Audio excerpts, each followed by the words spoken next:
Please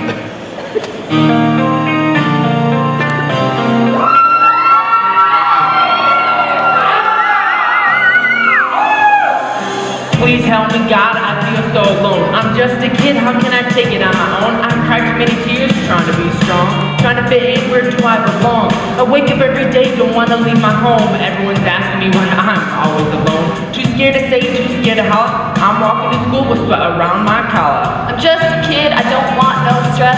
My nerves are bad, my life's a mess. The names I think of, they hurt real bad. I want to believe different, but I'm having trouble always being mad. I feel so trapped, there's nowhere to turn. Come to school, don't want to fight, I want to learn. So please, tell me what I've done. You know I have no choice, I'm living with a mess. Just be thoughtful, thoughtful for today. Take this music and use it, let it take you away.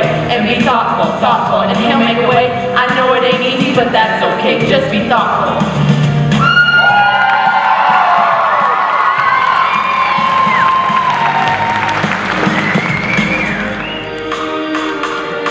Now, I'm not claiming to have a voice. In fact, my singing is about as awful as Jason Aldean on helium, Iggy Azalea with laryngitis, or Taylor Swift.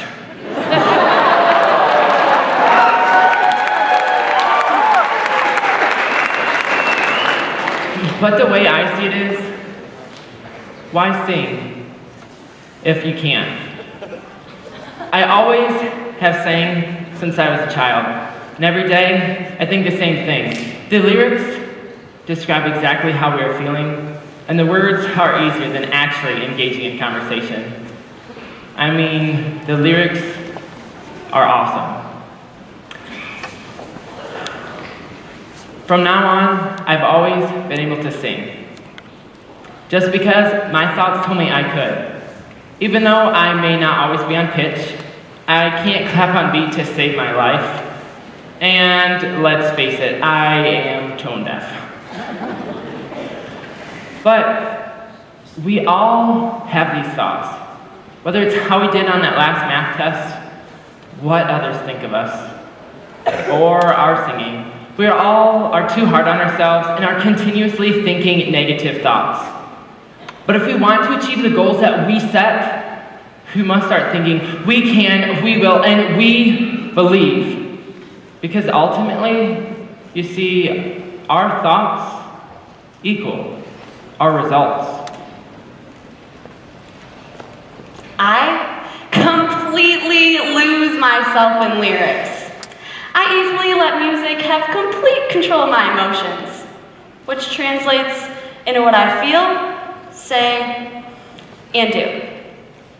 But this doesn't just happen with music.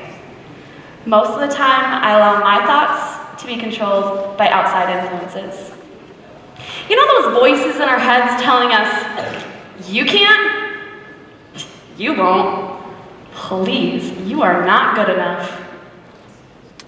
Guess who controls them? We do. We can write the lyrics of our mind. And if we truly are leaders, we have a responsibility to not only ourselves, but our community that can only be abundantly fulfilled when we start changing our perspective. We must think intentionally. Now, if there's one thing that I hate, it's losing. And yet losing dominates some of my most vivid memories. There was that one time in middle school where I shoved a kid into the wall just to get the ball back. He may or may not have left with a bloody nose. Or that one time when I got third in swine showmanship at the county fair. As my pig ran out of the ring, I yelled at my parents, "I'm never going to show again." Or how about that one time? I was getting crushed in Monopoly. So I just quit and became the banker. Because you see, the banker can't lose. Yeah, that was just last week. The way I see it is, why do something if you're not going to try to win? And my competitiveness was put to the test during high school.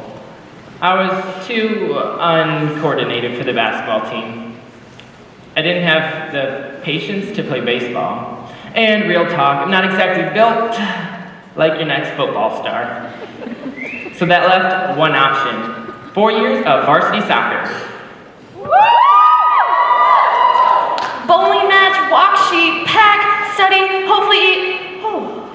Oh yeah, do all of that while watching your 2-year-old angel of a sister. I mean, I can balance a 5-gallon bucket of crazy, but give me 10 and it is worse than Angry Birds on steroids. But actually, I can top that because you see that packing I ended up doing? Yeah, well, it resulted in only 2 pairs of underwear for my week-long trip to Denver. Yeah, solid. Go team. And to top it all off, I couldn't stop snapping at my sister. Because 1, I was hangry, and 2, evil Alex up here would not shut up. You're bound to fail that math test tomorrow. Alexi didn't text you back. She probably hates you. Looking back, I let my stressful schedule control my thoughts. And in turn, my anxiety controlled those annoying voices in my head. Now let's fast forward to the end of my senior year. As I laced up my Nike cleats, the ones that gave me the perfect touch on the ball, I put in my shin guards, the lucky ones that kept me safe from breaking any bones, and I was ready to play another game. The ref blew the whistle and the game began. Oh, while I was stuck, looking to see who was in the crowd. Goals were scored and the game continued, but all I kept doing was glaring at the clock. I could be in the barn right now washing cattle. No, maybe playing Xbox. No, sleeping sounds great. Wait, what is that? Where's the ball? Is my team even winning?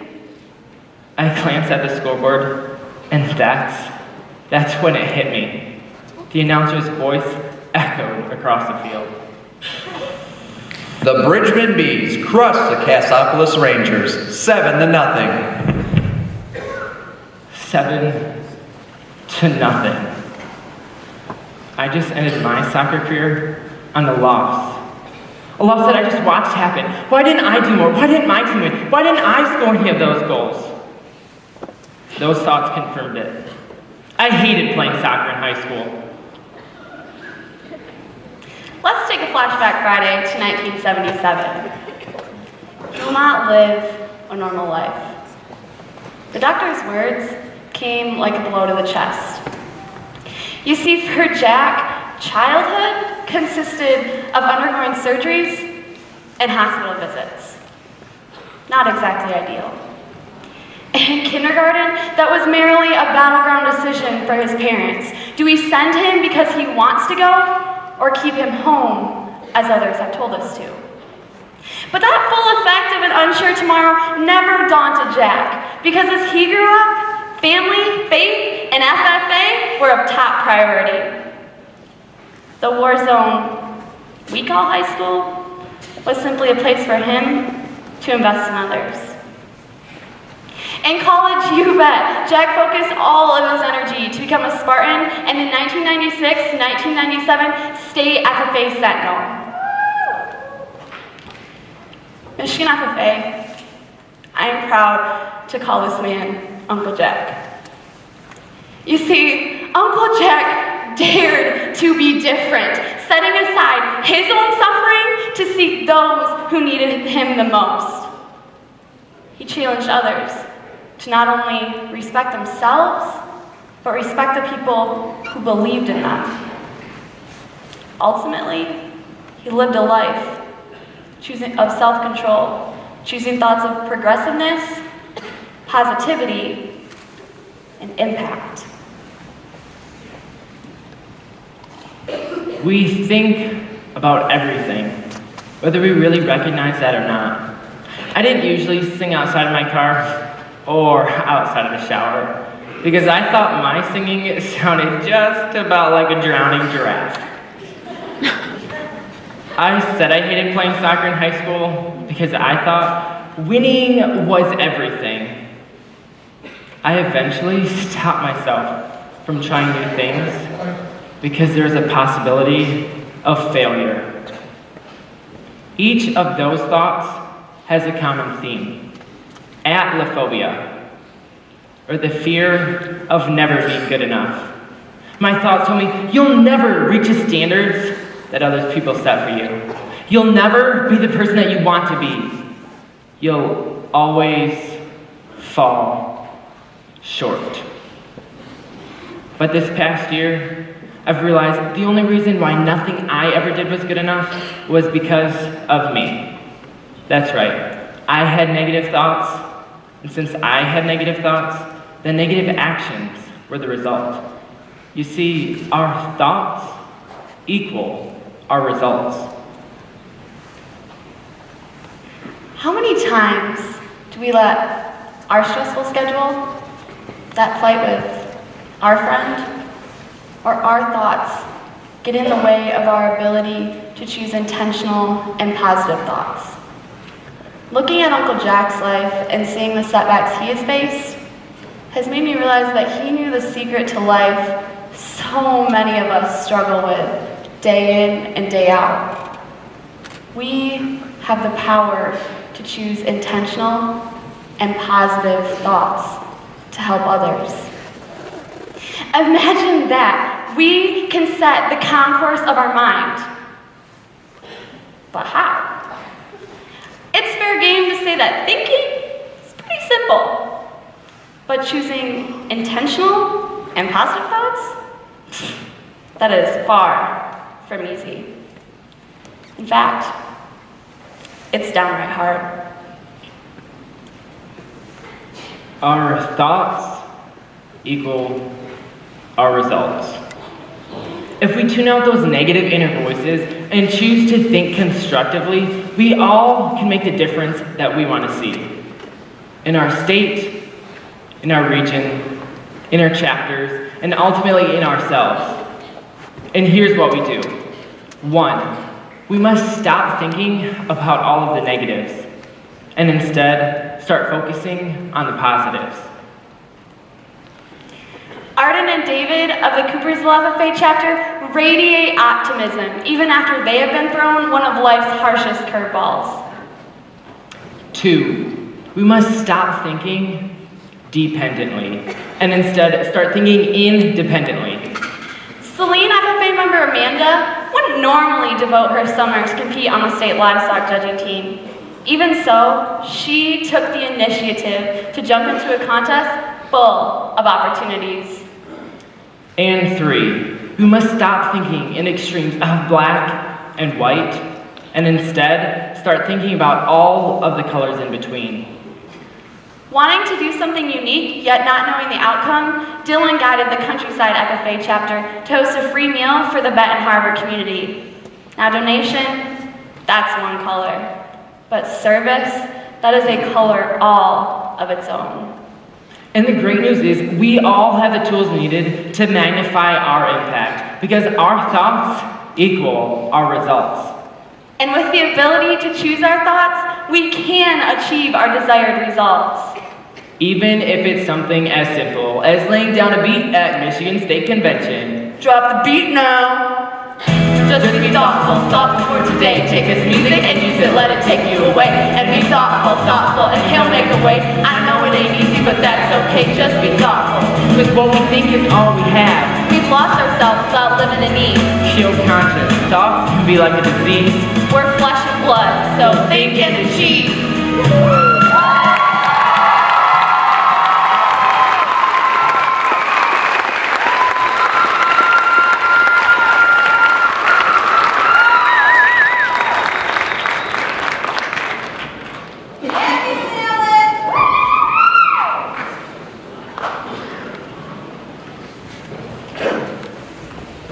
Cameron Hayden. You are the prime example of an active leader. Although you may be a man of few words, you are always the one we can count on to get the job done. You are creative, dedicated, and passionate for the FFA organization. And that passion shines through in everything that you do. Although I'll never be able to make a flip chart, quite like you can, I'm glad I've been able to get to know you over the last few years. I can call you my brother. Michigan FFA, our Region 1 State Vice President, Cameron Hayden.